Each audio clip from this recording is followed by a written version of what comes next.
Come on in to Margaret McSweeney's Kitchen for Kitchen Chat, where every week you'll meet chefs, cookbook authors, foodies, gourmets, and just plain people who love to eat.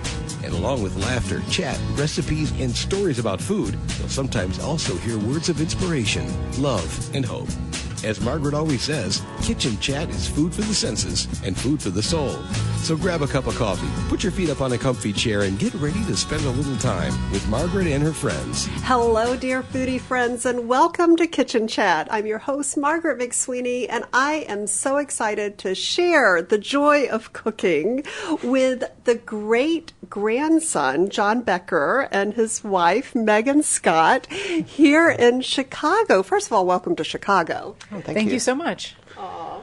Well, everyone knows about the joy of cooking, and so many stories are coming out already saying, oh, I remember Louise was sharing her first recipe from the book was the baked chicken, and then Karen from New York was talking about how she loved the pancakes, and your family, this family legacy created so many taste memories for all of us growing up. And what's extra special, as many of the listeners and viewers know, the reason I do Kitchen Chat is to honor my late father, who was a wonderful gourmet home chef. And my biggest regret in life was not going in the kitchen with him to cook. And he exuded joy and had the joy of cooking in our kitchen. So it's just such an honor to understand what this joy is all about. Yeah, it seems like we have something in common. I was never able to meet Marian or Irma, and I feel like, in addition to, I felt a lot of motivations for doing this project, but one of them was to try to, really connect with Irma and Marian in the only way that, I knew how. So yeah, no, that's amazing that was your motivation for starting this. It's awesome. Oh, well, thank you. And Megan, you are now part of the Joy of Cooking family. Can you share with us about that? Sure. So I met John in 2010. I was working at a bakery in Asheville, North Carolina, and a coworker of mine, I was talking with him about the joy of cooking because it was the first cookbook I ever purchased for myself. And I had a lot of really great first cooking experiences with Joy of Cooking. Like I roasted my first chicken using the instructions in Joy of Cooking. There's a chicken thread that's slowly becoming...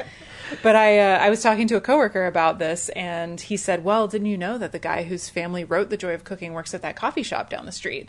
And I could not believe that could be true. So as soon as I got off my shift at the bakery, I went down to the coffee shop, which I had been a regular at because, I would go there to do homework or read.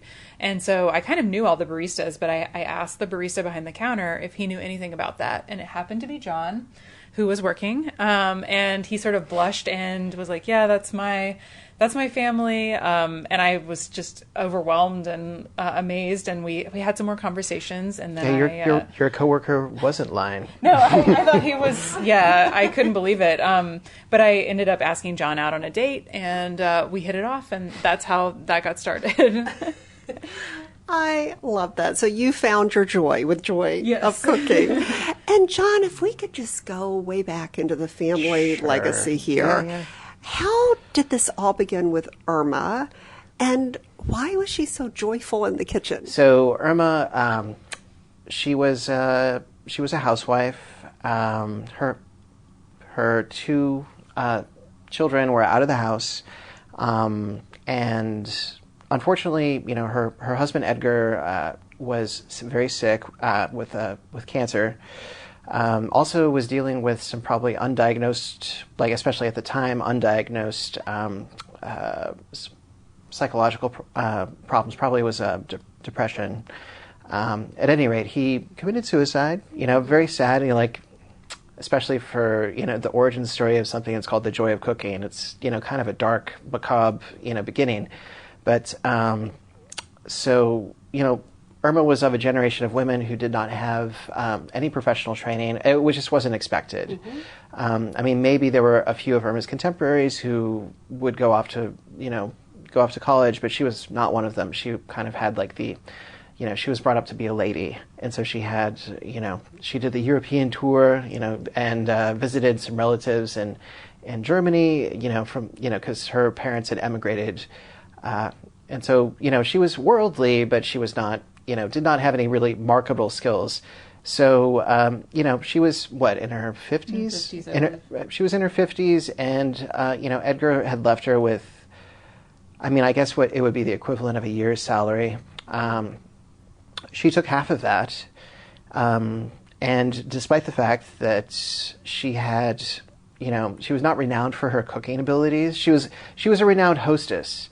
Renowned as in like people had a good time at her parties, but yeah, not necessarily the first person you would think to like, I could obviously see her writing a cookbook, but for whatever reason, she decided that she was onto something, and so she self-published the first edition, had it privately printed, and then basically sold it by hand, both to, obviously to family and friends who were more than happy to help her out, considering the circumstances, but also, she would go around to bookstores and like try to get them to buy copies so that they would sell them. And eventually, Bobbs Merrill, a no longer publishing giant of the Midwest, was interested, and they ended up publishing the second edition in 1936, which, the first edition was like maybe, 300 and change pages, maybe 400 recipes or something like that.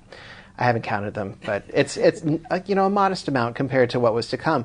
The next edition was 2,500 recipes. So yeah, that was she would test each recipe. Yeah. Yeah, she did. And she had a little cabin in the Ozarks, and she would go to her cabin in the summer and test recipes there, as well as in her apartment in St. Louis. This is an incredible story. Yeah, no, it's really kind of out of nothing, like ex nihilo. For me, it's kind of miraculous that she was able to do this. I don't understand how, but yeah, it's just something that I had to accept. And it's the family legacy. Right. And so did she and Julia Child get a chance to meet? Julia and Irma did meet in Paris. And then, so Marion, her daughter, Irma's daughter, actually, she did the paper cuts for the original. So yeah, I'm sorry. Yeah, this is the 1931. This is the cover of the 1931 edition. This is amazing. Yeah, Marion did the paper cuttings for the dust jacket, as well as the chapter headings, which we actually have paper cuts in the new edition for the chapter headings as well, to kind of harken back to that without having like some sort of kitschy recipes. But so she published the 1936 edition, and then after that came the 1943 edition, and of course that was published during World War II. So there was information on how to cope with rationing, as well as there was also a lot of recipes that included or utilized canned goods, which were kind of the kitchen hack of the day, I guess. Definitely like new on the scene, and for Irma, who was like the consummate entertainer, it meant that she had to spend less time in the kitchen, and she was all about that. And I think that's part of the joy of cooking for Irma was being able to cook something and get out of the kitchen as soon as possible to return to the party and be with her friends and family. I also think part of me thinks that the joy of cooking is a little bit of a, I don't know, I don't think ironic is the right word, but I think, Irma was a very witty, intelligent person, and, cooking wasn't something she necessarily loved for the sake of cooking, but I think that she could see the joy in it, or, at the time, cooking was kind of seen as like a drudgery that you had to do. And I think she wanted to inject some humor and fun into the process with her. She was a remarkably witty person. And so that's what made the first edition of Joy of Cooking so unique, was that most cookbooks at the time were a bit dry. They were sort of like home economics manuals. And Irma really wanted to bring her personality and voice into the cookbook, and which she did, which is one of the reasons why her readers loved the book so much. Oh, Oh, and why the readers of the new generation will love this book. And let's dive into this joy. I love how a lot of things have been updated. Can you share some of the highlights of what's new and maybe some of the recipes we said goodbye to? Sure. Well, I mean, it's hard to narrow down, but because we really did go through the entire book line by line, we created a very detailed outline after going through the book multiple times. And this was after, when we started working for the family, we were basically just testing recipes out of the last edition. We wanted to cook through the book. And so during that process, we made these genealogies of the recipes just to trace back to which edition they were added and maybe how they had changed. So that was like the first step to us doing this revision. And then, after that, and then also we helped develop an app which involved basically taking the book apart and then putting it back together. After that, we started to get a sense of like what we wanted to do, and we created this really detailed outline. And so really, like every section has been updated in some way, whether that's like whether or not that's like taking away a recipe that we felt was like a little long in the tooth, or just fact checking all of the information we have and the copious amounts of reference material. It really is just kind of a ground up not rethinking. I guess you would say that we just really wanted to improve all of it. And we didn't want to take anything for granted. We didn't want to assume that anything was, correct. We wanted to just make sure everything was up to date. And like John said, a lot of fact checking and a lot of research went into this edition because we really wanted to ensure that our readers have the most up to date information. And in terms of things that are new, things that we've changed, in addition to just updating all the reference material and adding 600 new recipes, I know it's a lot. We also added a section on fermentation, which is completely new. We added gram weights to the baking chapters. What else? We expanded our coverage of other preservation techniques such as canning, salting, smoking, drying, all those things that Joy of Cooking is known for, kind of as the desert island cookbook. Yes, I love that, the desert island cookbook. And I'm so thrilled, too, about how many recipes for vegan, vegetarian have been added as well. Absolutely, yeah. No, that was definitely a priority for us. In addition to recipes that were specifically meant for those to be vegan and vegetarian, we've also tried to include in head notes ways to make ones that are maybe not, to just point to substitutions or just variations where you can make them that way.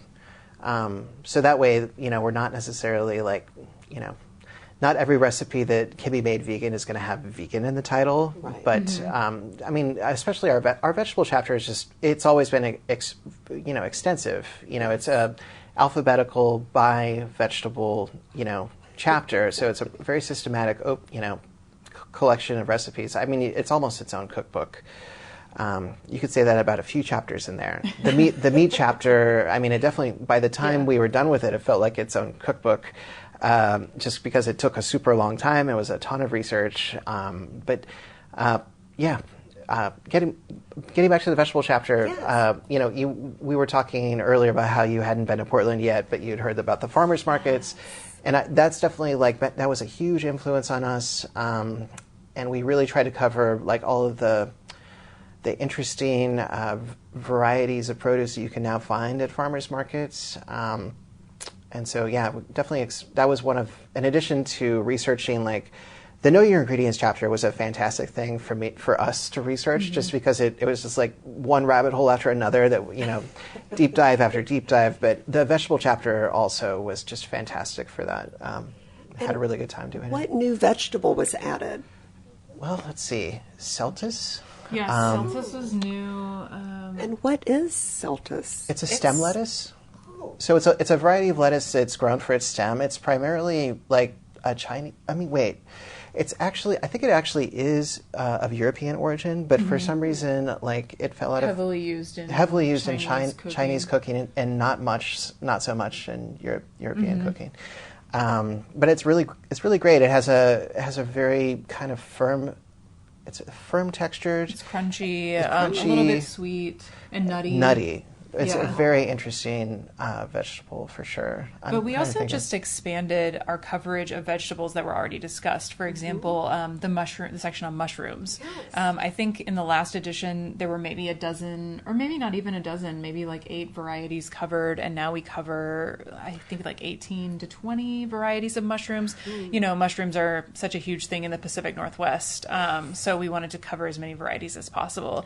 So really, it was a matter of expanding our coverage on all these different types of vegetables. And I'm trying to think if there were any other absolute new ones, but I can't remember. Yeah, that's tough. As a pastry chef, were there any additional pastries added to the book? Absolutely. We added a recipe for Queen Amman, which are the Breton, they're like croissants, but they are folded. When they're folded during the process, you fold sugar into the dough, and then you kind of shape them in a different way, and they are just these really beautiful caramel. They get the sugar melts and kind of caramelizes. It's fantastic. So delicious. We added a recipe for cannelé. That was probably one of the recipes that was the hardest. We tested that upwards of at least a times. dozen. Yeah, I mean, all of the tests were edible, but we weren't satisfied with like the result. There are a few places in Portland that do excellent cannelé, and you know, we just had to. It wasn't measuring up, so we had to keep on working at it.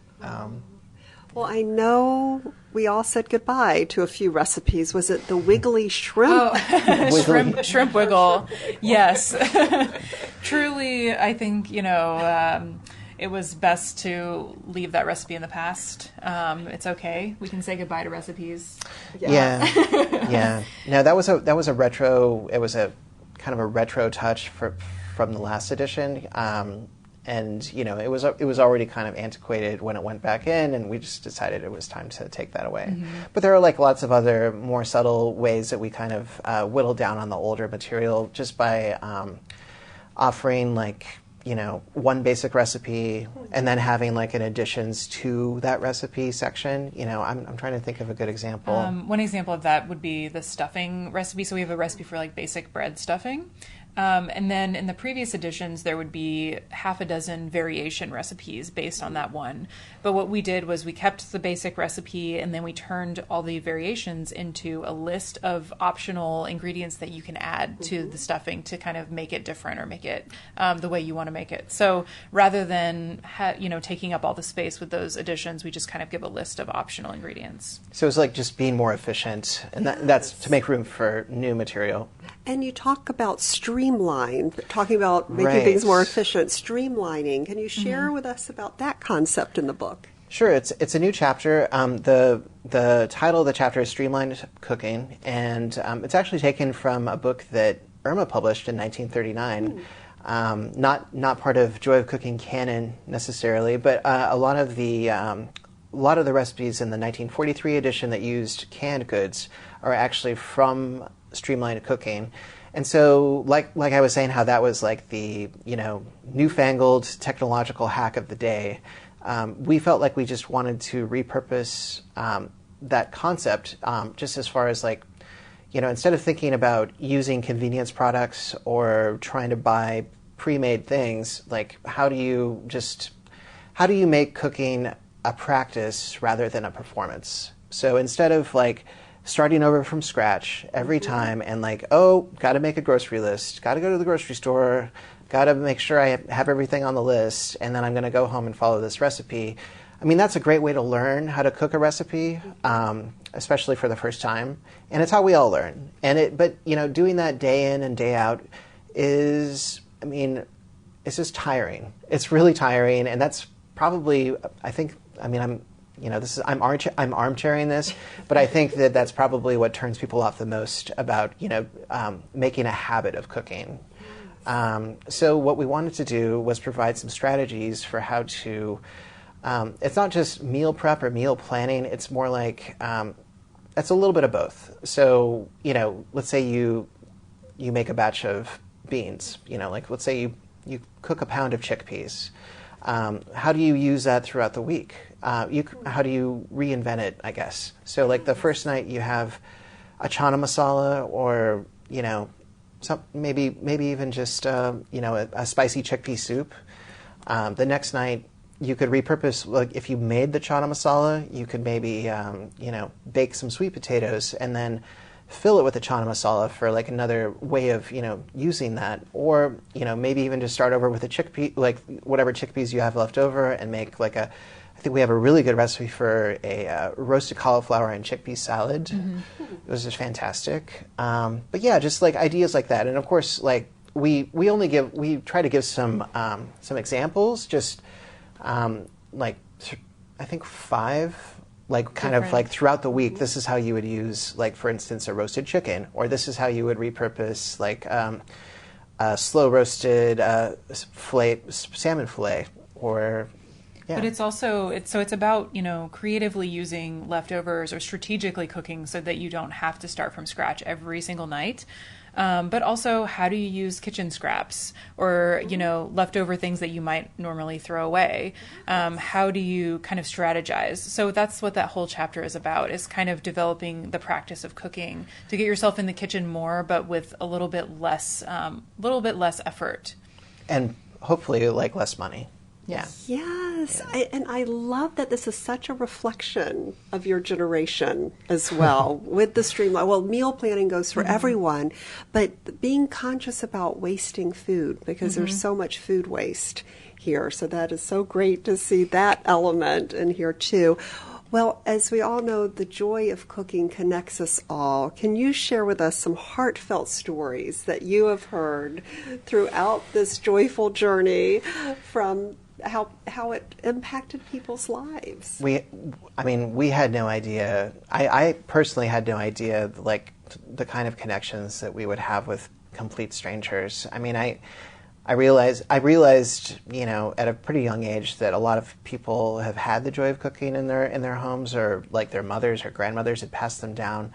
But it really, there's that one person who I just keep on going back to that I can't get over. But this lady, she was going into a nursing home.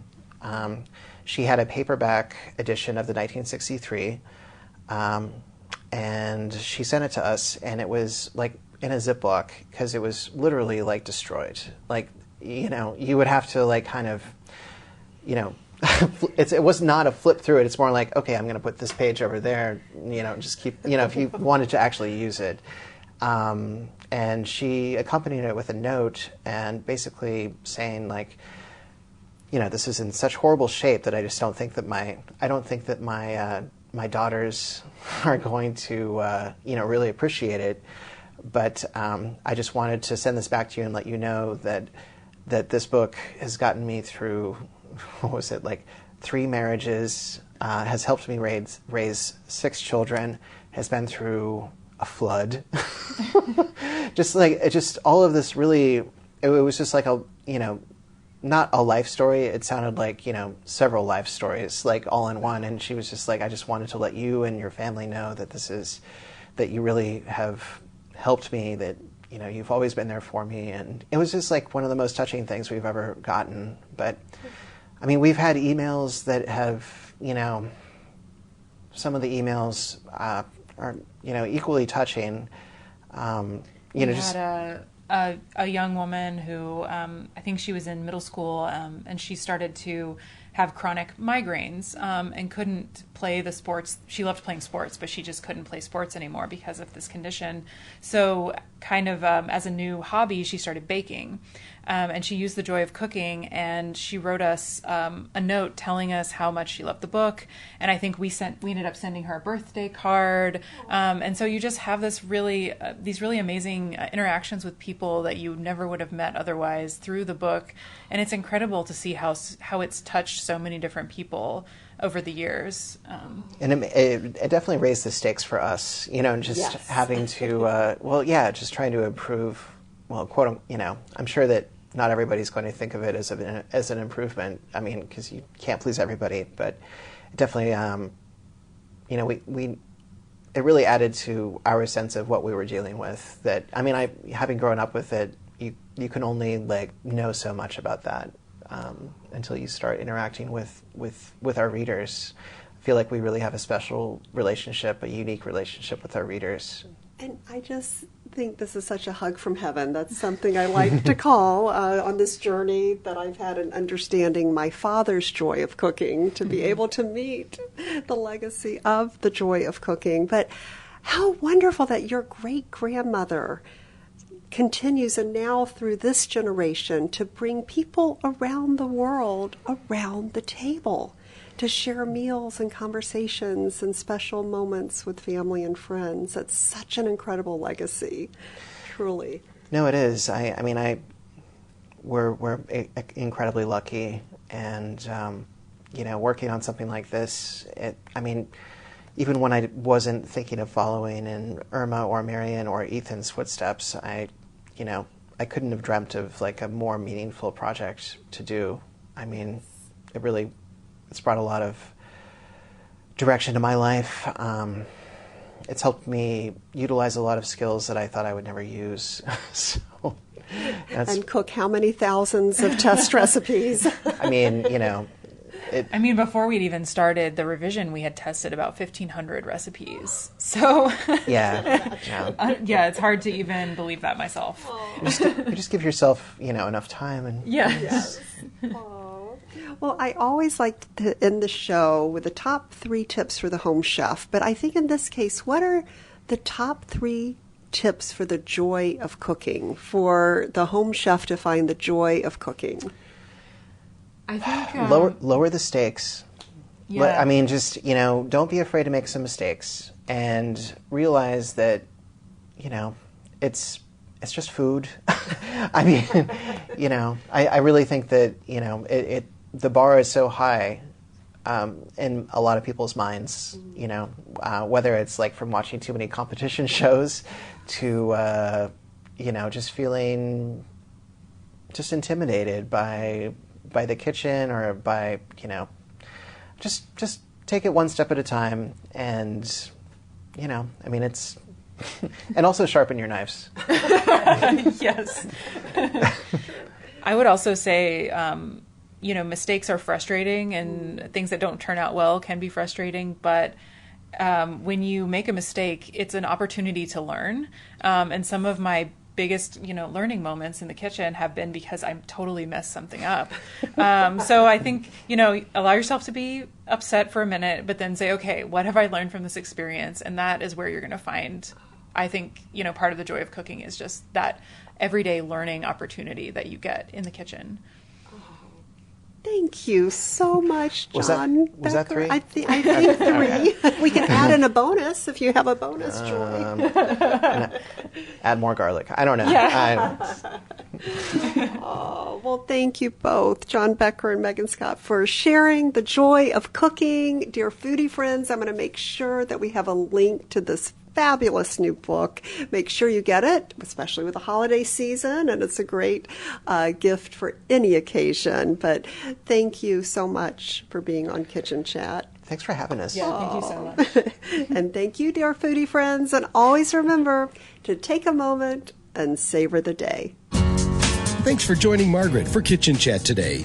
Margaret would be so excited for you to drop by and visit with her at kitchenchat.info, where you'll enjoy podcasts, blogs, recipes, tips from chefs, and even great giveaways. She invites you to share your recipes and kitchen stories too. As Margaret always says, savor the day.